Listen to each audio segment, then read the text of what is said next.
Namaste, sentient being, citizen of Gotham. It is Sunday, June 21st, 2015. Thanks for stopping by and tuning in. I do hope all of you are well.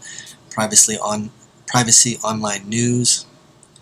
Google Chrome listening into your room shows the importance of privacy defense in depth. Would have been good if they would have put a colon there, but anyway. Yesterday, news broke that Google has been stealthily downloading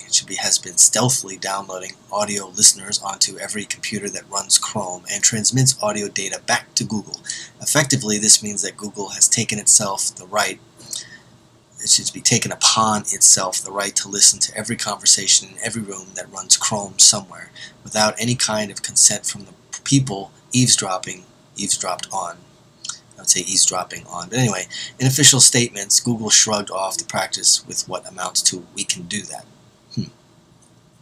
Guess they can violate our rights like everything else in this world. It looked like just another bug report, but when I started Chromium, it downloaded something, followed by strange status information that notably included the lines "microphone yes" and "audio capture allowed yes." Without consent, Google's code has downloaded a black box of code that, according to itself, has turned on the microphone and was actively listening to your room. A brief explanation of the open source free software philosophy is needed here.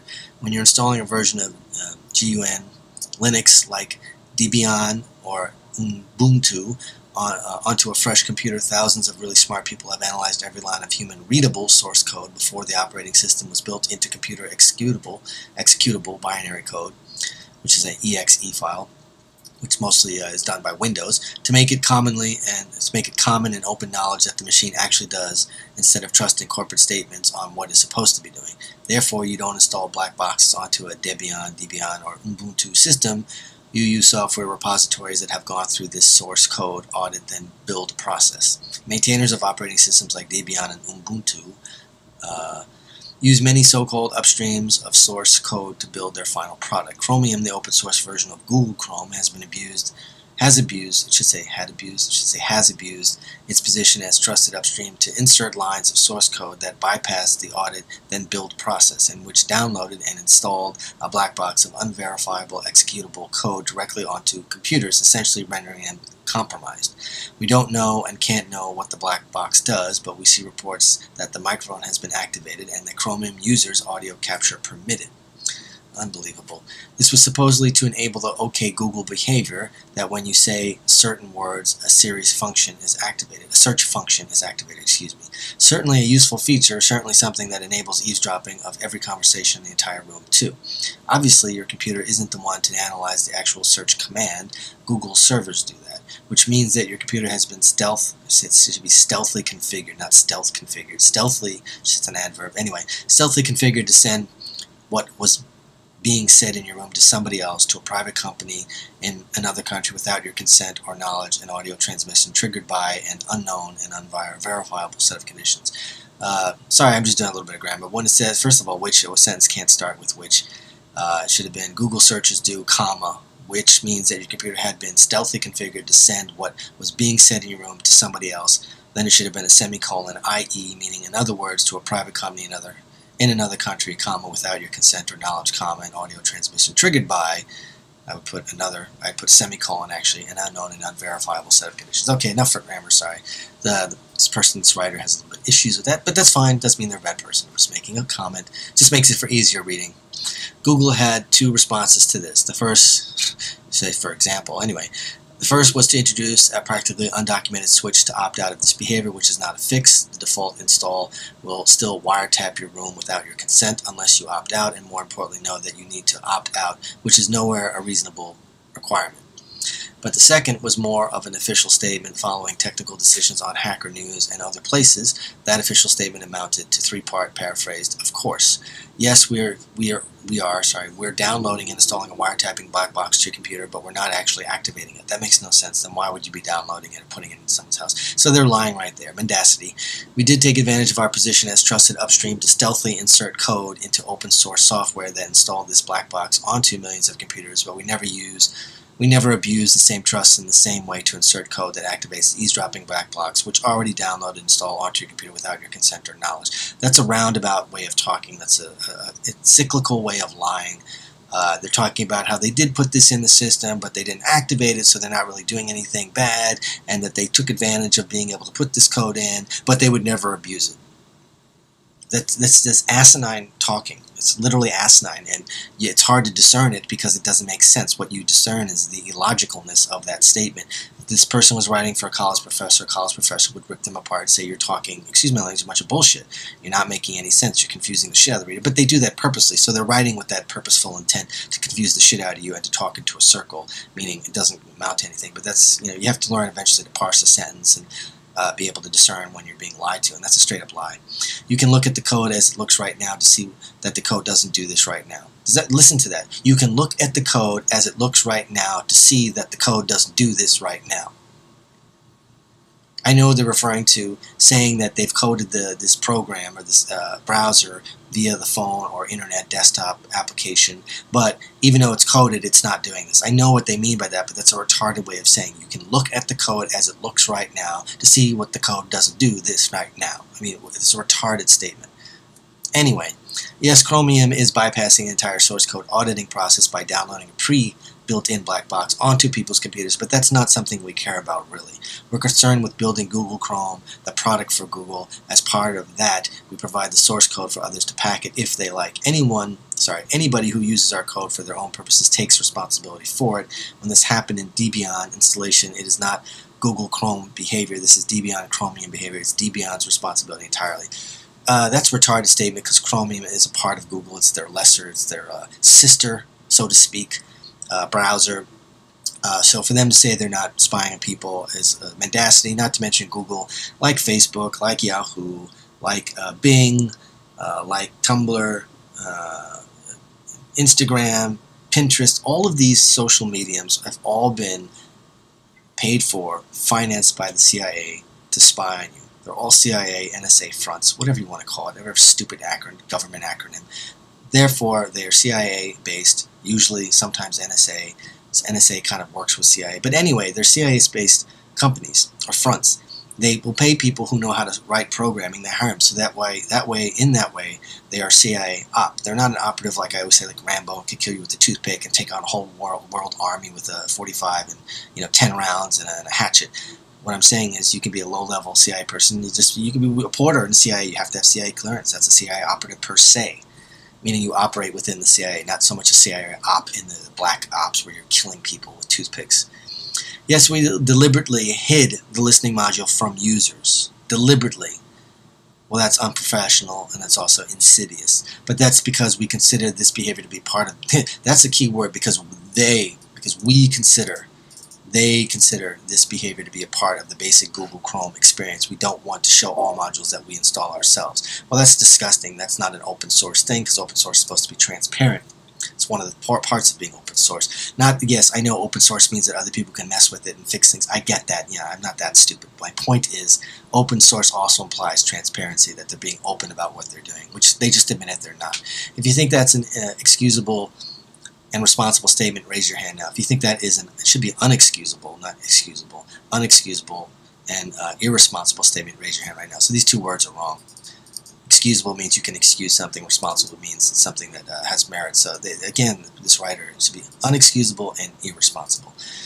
Now, it should be noted that this was Chromium, the open source version of Chrome. If somebody downloads Google product, Google Chrome, as in the prepackaged binary, you don't even get a theoretical choice. You already downloaded a black box from a vendor. In Google Chrome, this is all included from the start. Nice. This episode highlights the need for hard, not soft switches to all devices, webcams, microphones that can be used for surveillance. A software on-off switch for a webcam is no longer enough. A hard shield in front of the lens is required. A software on and off switch for microphones is no longer enough. A physical switch that breaks its electric connection is required. That's how you defend against this depth. So that statement, that's one of the most well-written paragraphs or statements, meaning no matter, even if you shut it off on your app, or your app on your phone or your desktop application, is still going to run anyway, so there's not much you can do. Most people that have cameras on their computers, especially Mac, you should put something in front of it to block the vision. You probably have to put lead in front of it, but you can put a piece of paper or some type of piece of dark plastic so that obstructs it. You could also put your phone in a bag, stuff like that. I do things like that. But anyway, of course, people were quick to downplay the alarm. It only listens when you say, okay, Google, that's a lie. Okay, so how does it know to start listening just before I'm about to say okay, right? That's why I'm saying it's a lie. It's no big deal. A company stealthily installs an audio listener that listens to every room in the world it can, and transmits audio data to the mothership when it encounters an unknown, possibly individual tailored list of words, and it's no big deal. Well, that's like everything. I believe that's one thing about Google, YouTube, when you upload videos, right? And I've never talked about this before, but I think one reason why it takes so long, and this is my crazy, cracked out opinion, I think that the reason why it takes so long to upload is because they have bots. And YouTube or Google has been programmed to have bots so that when you upload a video, it scans everything, word, locutions. It looks for phrases and locution, diction, whatever words, terrorist, scumbag, eat shit, rape, murder, ISIS, ISIL, Bush, Obama, whatever. It's easy. You program a bot to find keywords, and it scans your computer, it scans your video, it watches your video, and it looks for those binary codes, because when you upload a video, it goes binary, so it reads all the words and all that, so it knows exactly what's being said, and it pulls those, it extrapolates those, and makes a database on that. So everything you upload obviously is being databased and parsed by a bot. That's why it takes a long time to upload. No other reason. You can opt out of this in the term services. No, just know this is not something that is the slightest amount of permissible just because it's hidden in legalese. It's opt-in. It won't really listen unless you check the box. Perhaps we don't know. Google just downloaded a black box onto my computer, and it may not be the same black box was downloaded onto yours. Earlier, last decade, privacy activists practically yelled and screamed that the NSA taps of various points on the internet and telecom networks had the technical potential for enormous abuse against privacy. Everybody else dismissed those points as basically tinfoil hattery, of course. That's how you get dismissive, like when you call someone crazy, it's dismissive, until the Snowden files came out and it was revealed that precisely everybody involved had abused their technical capability for invasion of privacy as far as was possible. Perhaps it would be wise not to repeat that exact mistake. Nobody, and I really mean nobody, is to be trusted with the technical capability to listen to every room in the world with listening profiles customized at the identifiable individual level on the mere basis of trust us. Right. Well, anyway, like I said, all of these social mediums, platforms that everyone is involved with, I mentioned 5 or 6 of them, there's probably 12 or 15. Every one of them is a CIA front working in cahoots with NSA, which they have for databasing everyone's information, which people willingly, under their own volition, give and type in, so forth and so on. That's why they have these huge databases on people. That's why it's easier for them to monitor. And regardless of whether you opt out or click no on these applications, unless you are a software magician, so to speak, or a software savvy, where you can go into your phone and remove certain applications and turn stuff off, you're really never going to be safe. The best way to avoid all of this is you don't go on the net and you don't have a smartphone. You buy a cheap phone and you use a landline, and even those that they tap. But bottom line is there's really nothing we can do because they're, as I always say, they're up our asses, they're in our rectums, and they're going to stay that way. The only way that's going to change is that people manifest stuff and realize work is bullshit, military is bullshit, police is bullshit, government's bullshit, the educational system's bullshit, all conglomerates are bullshit, and we stand there and say, no, we're not going anymore, we're not working anymore, we're not interested in debt-created society, we want to help each other, F this, we're not doing it, and we take a stand and we march on Washington, and we remove people, and it has to be physical. We can't just say, well, we want you out of office. We literally have to tear down the society, the mainstream views of society, the propaganda that's pushed forth, the agenda that's going forth, the whole system that's been created to keep us enslaved. It's an entire system in every facet. It has to be extirpated, meaning destroyed. I'm not saying we need to go kill 15 million people. I'm not saying that, but walking there with harsh language is not going to work, and asking people to quit and put other people, all this voting and all this is smoke and mirrors, is not true. The whole system is corrupted, and the only way that's going to be extirpated, as I said, is that we go there and we change it physically. That's it. It's not calling for anarchy and kill people. It's just saying that that would happen, but asking for people to change and step down and going through these bullshit maritime court systems, which have nothing to do with land. Maritime is sea law. It's not land law. Everything is corrupted, and until people realize that, nothing is going to change. And I guess when we're all sitting in internment camps in rendition, the few of us that have survived, or the majority of us that survived, with a small number of us being executed, that's when people will maybe try to pull their heads out of their ass and realize, oh my God, how did we get to this? People are that brain damaged that they're not going to know until after the fact that how bad things were, and that they were so blind in it. And they'll be crying about it and bitching and moaning about it, but at that point it will be almost too late. that's why I do what I do and try to reach the 10 or 20% of people out of my overall subs that listen to this, which I appreciate. I appreciate anyone who's listening and gives positive feedback. I don't really care for people that just want to attack me. You want to attack me? That's great. Wonderful. You're a smart person. Wonderful. I wish you well and happiness and joy, and hope you get lots of money and all that. But for the few people that are being positive and listening, I do greatly appreciate it.